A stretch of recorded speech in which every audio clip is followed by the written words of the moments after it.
Una mordida de gato puede parecer pequeña, pero no lo es.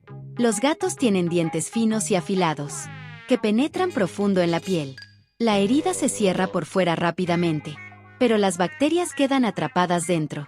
En su saliva hay microorganismos como Pasteurella multocida y Bartonella encellae, que pueden causar infecciones, fiebre e inflamación de ganglios. Lo peligroso no es el tamaño de la herida, es lo que no ves. Esto es Animalsplora. Sígueme para más videos.